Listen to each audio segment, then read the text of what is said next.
So let's see today's lovely black chana and Tendli Melgor. Now what I've done is first I've taken about a cup of black chana, washed it well under water thrice, and I'm going to soak it in 3 cups of water for about 4 to 5 hours.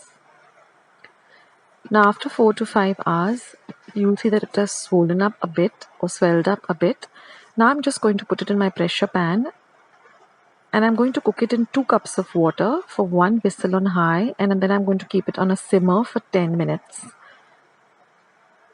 Now, once it's cooked, let the pressure pan completely cool down before you open it. And then you'll see that the black chana is nicely cooked. You can check it by just pressing it, and it should break like this very easily. If it is not, then put it back in the pressure pan and cook it for another 1 whistle on high. So now let's start making this melgor.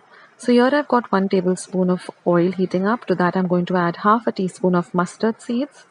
Once the mustard seeds begin to splutter, I'm going to add about 4 cloves of garlic that I've chopped fine.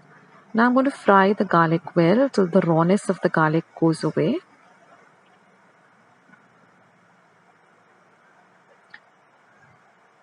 Next, I'm going to add 1 medium onion that I've chopped fine. Now fry the onion also well till it's nice and translucent.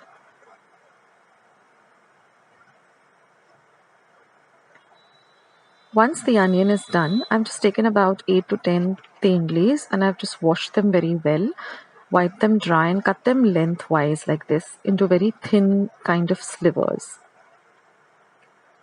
If you want to see how to cut the tendli, I've included it in my Tendli pickle recipe that I'd uploaded a few days ago. I'll leave a link so you can go and see how to cut them like this. Now I'm going to add 1 teaspoon of red chili powder, half a teaspoon of turmeric or haldi powder, and I'm going to mix all of this really well together. See that all the masala and the bagar coats the tendli very well. Now we're just going to cover and cook till the tendli is nicely cooked. So after about a minute or two, just check on the tendli by pressing it down with your spatula or spoon, and if it breaks easily, that means it's cooked. If it is not, then continue cooking it for another 1 or 2 minutes more. You can see that it's not cooked, so I will continue cooking it. And now another 2 minutes I kept it for cooking, and now if you see, if I press it down with my spatula, it breaks very easily like this. So now our tendli is cooked.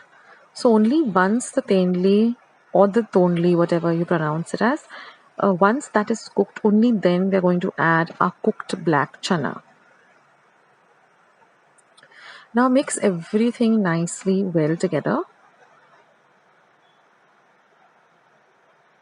And now I'm going to be adding a 1 heaped tablespoon of samarache curry powder.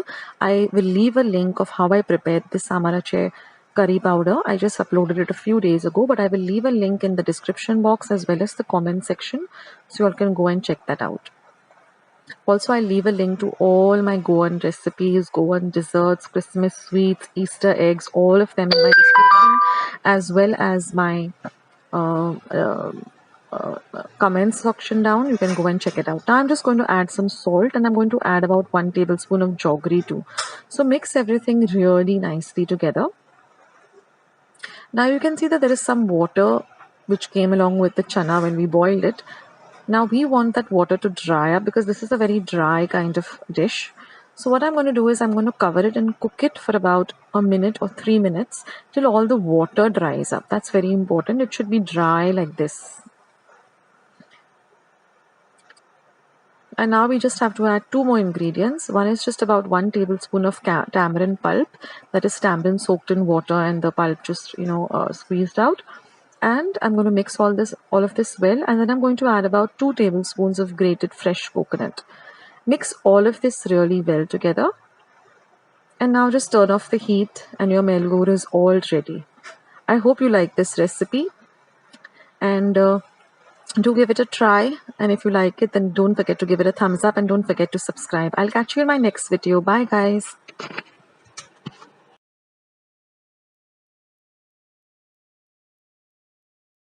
tap in a sieve or a sift and wash it clean. This is very important. And then once your leaves are nicely drained out of all the water, you can just start making this beautiful and healthy and delicious vegetable. So here my leaves are all prepped up and chopped and ready to go. Now besides the leaves, I also require a few other ingredients, very few ingredients. So here I have one medium-sized onion which I've chopped fine. This is 4 cloves of garlic which I've chopped. These are 2 light green chilies chopped fine. This is half a cup of fresh coconut grated and some salt to taste. So that's all we require for our recipe today.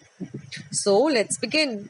So here I've heated about 1.5 tablespoons of oil in my pan. Use a nice broad pan. Now once my oil is nice and hot on a low to medium flame, I'm going to first add my garlic or lasun. Give it a small fry till it turns a little bit brown. It shouldn't get burnt, just a little light brown. Then we're going to add the chilies and let the chilies fry too.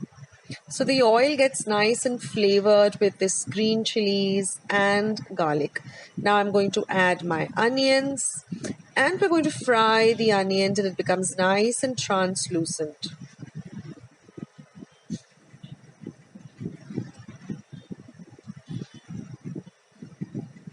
Now this TAMBDI Bhaji is very good for health.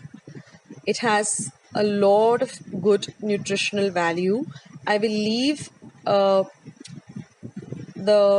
benefits of eating this TAMBDI Bhaji or amaranth leaves at the end of the video, so just watch it till then. And now we're going to add our chopped up leaves. So chop them up nice and fine so it's easier to cook as well as eat. Now we're going to give this a good mix so that it gets mixed in well with our bagar of onion, garlic and green chilies.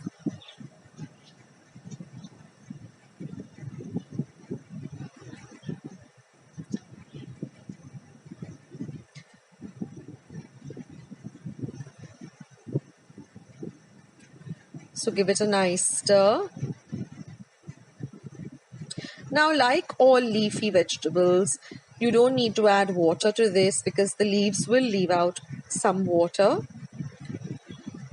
Now we're going to flavor it with some salt to taste. Once you've added the salt, mix the salt in well.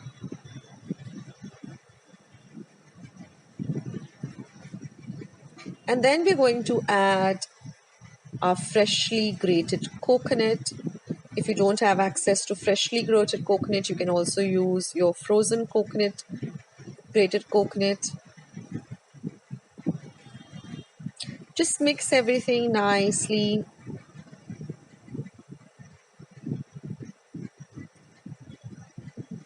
And you'll get this beautiful aroma of this fresh vegetable being cooked. And now friends, all we have to do is just cover and cook it for about 5 to 7 minutes, stirring in between, just to ensure that the vegetable is nice and cooked. It doesn't take a long time to cook leafy vegetables. They get ready very fast, and you should not overcook leafy vegetables because then it loses all its nutritional value if you overcook anything. So just for 5 to 7 minutes, and then keep it covered and cooked. So it just keep it covered so that it can cook with the residue heat. Now this goes very well as a side dish with any meal, or it's a meal in itself if you have it with some fresh chapatis or puris. So it's such a simple recipe. It's so nice and colorful with the lovely greens and reds. And then now all we're left to do is just serve it in a serving bowl, and we're ready to take it.